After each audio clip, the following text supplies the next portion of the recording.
Hello and welcome to another update video about Bitcoin. Yeah, let's take a look at the short-term bullish and short-term bearish options. I really just want to show the very short-term. Feel free to check out my last video if you want to have an understanding of the bigger picture. But because the market is just ranging, moving between micro support and the resistance area here, there isn't really anything new about the, let's say, larger time frame. Therefore, we keep it simple. Just want to focus on the, let's say, yeah, micro support, micro resistance area, and which patterns we've seen now overnight. Firstly, we can see that the market has reacted to our resistance area here several times now, and the bulls are currently attacking resistance.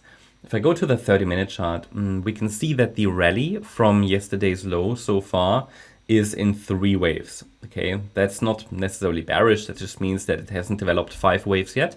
5 waves, however, would be needed for a good assessment that we've actually already bottomed here in the 4th wave. Because we haven't broken out above the last swing highs around 66,780, and I will add that here as a possible breakout line, yeah.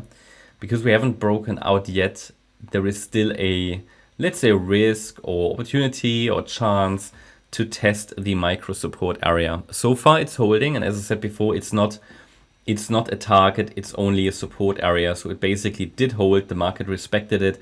I mentioned in yesterday's video as well, I could easily add the, 1 second, need to go this one. I could easily add the 23.6 fib level as well, but it's not needed because what really counts here for the bulls is that the price doesn't break below 63,128, and I don't want to have all the fibs here on the chart.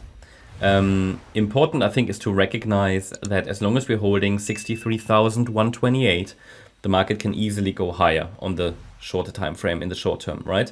And we want to give the bulls definitely a chance as long as this level is holding. That means if we are extending the 4th wave, which can easily happen, then I would count this move down as a 4th wave in an ending diagonal of the C wave until the price breaks below 63,128. However, as I always say, even in a 4th wave, in a diagonal pattern, we normally don't really want the price to break below the 50% fib level, which is here at 63,750. So that means a break below 63,750 would be an early indication that a top has formed. Better confirmation will be a break below 63,128. But as I said to you last few days, without a break of at least micro support, or let's say at least 63,750, there's absolutely no indication that a top is in place, and further upside has to be expected further. Okay. It's very simple, very binary. Above support, we can focus on higher. Below support, the next lower support area will become relevant. So we take it level by level here. But there is not even any need to entertain the idea that we've topped until we are breaking below the upper support range. Okay, so very simple actually. At the moment, I'm just watching... if we can break above this green line and then break above these remaining 2 resistance levels. Okay, they are at 66,900 and 67,450. I don't see them as that relevant. I think if we really break out, and the market is probably on its way to 69,775, but it takes a convincing break. Okay, technically, this rally could easily still be a high X wave or corrective wave. This will become less likely above 67,450. And for this corrective wave, which might lead to a move down into the lower support area, down there at 58,360 to 60,880, well, to let's say believe that we've topped, as I said, I need a break below the upper support region. So yeah, therefore the focus can still be on higher in the short term, but we just need to be very mindful that a break below 63,128 would likely send us into the lower support region. Next upside target is mentioned, okay, and when we get there, we'll see where the next support levels are. I will then provide the next support for the price to still keep climbing. All right, it's just the next pivot up there, 69,775. So that gives you already the key parameters to watch. Should we break out today to the upside? And should we see a break below micro support, then, well, first of all, I would watch for another test of support. So this could just be an A wave down. As you can see, we reached sort of the 23.6 fib level.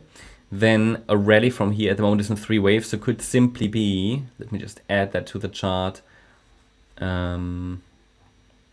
These 4th waves have a tendency to extend. It's already healthy enough, I'd say, but a more healthy 4th wave would also look okay. So ABC absolutely possible in wave 4. So could easily test, for example, the 38.2 retracement. Normally we call that the ideal target for a 4th wave, even though it's not really a target, it's more like support.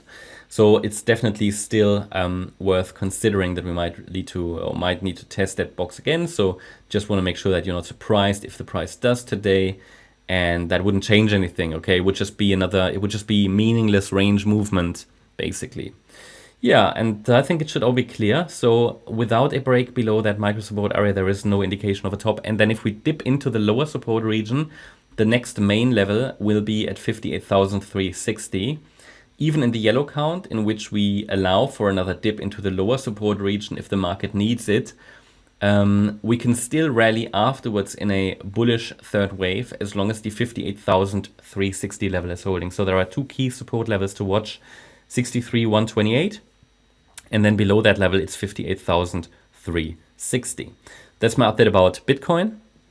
Hope you liked the update. If you did, please hit the like button, leave a comment and subscribe. And if you really like the content, then please check out the channel membership. Also make sure that you follow us on Instagram and Twitter for additional content. Thanks a lot for watching.